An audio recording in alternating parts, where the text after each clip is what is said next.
নমস্কাৰ জানুৱাহক চেনেলটোলৈ স্বাগতম। আজি আমি আপোনালোকক জেঠী পৰাৰ ফলাফলসমূহ জনাম। আমাৰ প্ৰত্যেকৰে ঘৰতে জেঠী দেখা পোৱা যায়। এই জেঠী কেতিয়াবা যদি মানুহৰ গাত পৰে তেন্তে ইয়াৰ ফলাফল কি হ'ব পাৰে সেই বিষয়ে আপোনালোকক জনাম। আশা কৰিছোঁ এই ভিডিঅ'টি আপোনালোকে শেষলৈ চাই যেন। আহক ভিডিঅ'টো আমি আৰম্ভ কৰোঁ।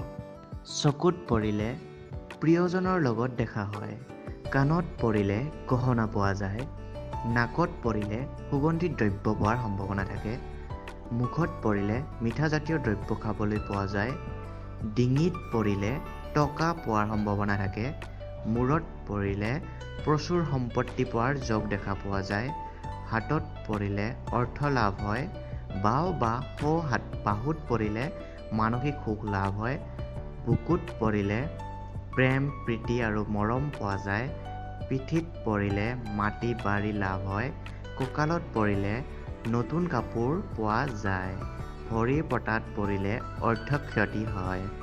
যদি ভৰিত পৰে দেশ ভ্ৰমণ কৰিব পাৰে আৰু ওপৰৰ পৰা সন্মুখত পৰিলে যান বাহন আদি কিনাৰ সম্ভাৱনা থাকে। ধন্যবাদ এই ভিডিঅ'টি শেষলৈ চোৱাৰ বাবে। আৰু যদি আপোনালোকে এই ভিডিঅ'টি চাই ভাল পাইছে তেতিয়াহ'লে লাইক কৰিব, শ্বেয়াৰ কৰিব আৰু লগতে ছাবস্ক্ৰাইব কৰিবলৈ নাপাহৰিব।